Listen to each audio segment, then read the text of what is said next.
హరి ఓం. వీక్షకులారా, గుర్రానికి గానుగెద్దుకి కళ్ళకి గంతలు కట్టి దానికి ముందు కనబడేటట్టుగా గడ్డి పరకలు వేలాడదీస్తారు. వాటిని అందుకోవాలనే ఆశతో ఆ గుర్రం బండి లాగుతూనే ఉంటుంది. గానుగెద్దు తిరిగి తైలం తీస్తూనే ఉంటుంది.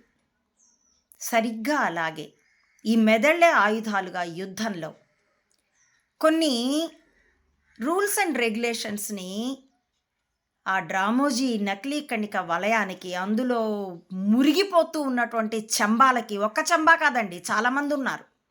లోకల్ పార్టీ లీడర్స్ గాను, విపి సింగులు, కరుణానిధులు, ఎల్కే అద్వానీలు, ఇలా చాలామంది ఉన్నారు. కొంతమంది చచ్చారు, కొంతమంది చస్తూ బ్రతుకుతూ ఉన్నారు. కొత్త రిక్రూట్మెంట్స్ ఏం లేవులేండి. 32 ఏళ్ల నుండి కొత్త రిక్రూట్మెంట్స్ తక్కువే, ఎక్కడో కేజ్రీవాల్ లాంటి వాళ్ళు తప్ప.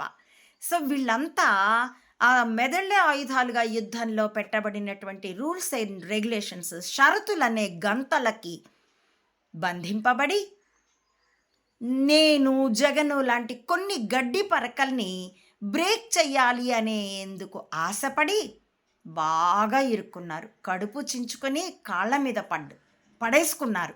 తమని తామే ఎక్స్పోజ్ చేసుకుంటున్నారు. ఇక్కడ 2007 నుండి లేదా 2005 నుండి అనుకుంటాను, 2005 ఎప్పుడైతే నేను పివి నరసింహారావు గారు చనిపోయాక మన్మోహన్కి మళ్ళీ పునః ఫిర్యాదులు ప్రారంభించాను. డ్రామోజీ విషయాన్ని, దాని గురించి పీవీకి నేను ఇచ్చిన కంప్లైంట్ పర్యవసానాలని గుదిగుచ్చుతూ అప్పటి నుండి మొదలెట్టాడు. నువ్వు ఇది గనక బయట పెడితే నిన్ను పిచ్చిది అంటాము, ముద్ర వేస్తాము అంటూ డ్రామోజీ ఎంత పెనుగులాడాడు. ఎందుకంటే పీక మీద చెయ్యి వేయలేడు గనక పిచ్చిది అని మేము పచ్చ మీడియా బాకా కూస్తాము, నిన్ను పిచ్చిదాన్ని చేస్తాము అంటూ మా వాళ్ళు కూడా ఎదురు సవాలు విసిరారు. నాకైతే మొదట్లో దాని మీద ధ్యాస లేదు. తర్వాత చాలామంది అండర్లైన్ చేయగా శంకర్ దాదా జిందాబాద్, మెగా చిరంజీవి నటించిన ఒక సినిమా.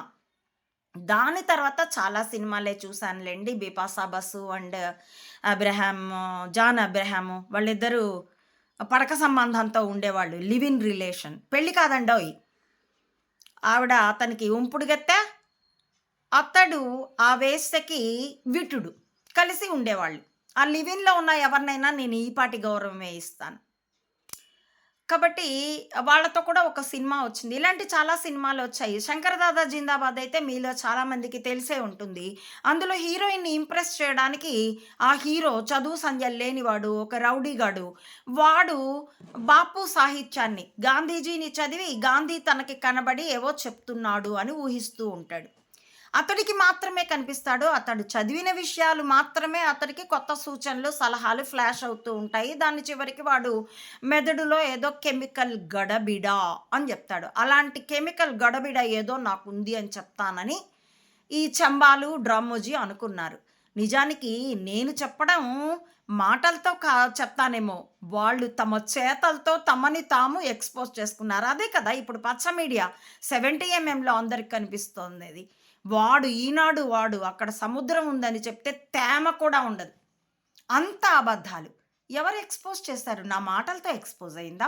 వాడే ఎక్స్పోజ్ చేసుకున్నాడా? ఇప్పుడు చంబా మాట మీద నిలబడ్డాడు. వెన్నుపోట్లే పొడుస్తాడు. వాలంటీర్లకైనా, ఓటర్లకైనా, చివరికి పిల్లనిచ్చిన మామకైనా.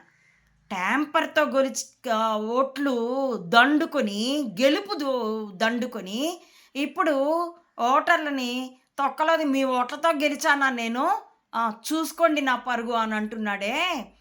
ఇదిగో ఇవన్నీ కూడాను చేతలు వాళ్ళు చేసి కడుపు చించుకొని వాళ్ళ అక్రమ గర్భాన్ని కాళ్ళ మీద వేసుకున్నాక దాన్ని ఎత్తి చూపిస్తున్నాం మేము.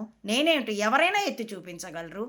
కాబట్టి నేను వాళ్ళని ప్రూవ్ చేస్తున్నది జస్ట్ లీడే. తమని తాము ఎక్స్పోజ్ చేసుకుంటుంది. తమ గూఢచర్యాన్ని తామే బహిర్గతం చేసుకొని అంపశయ్య మీద ఎక్కుతోన్నది సదరు చంబాలే. Check yourself mister Chamba and ask your people to check themselves.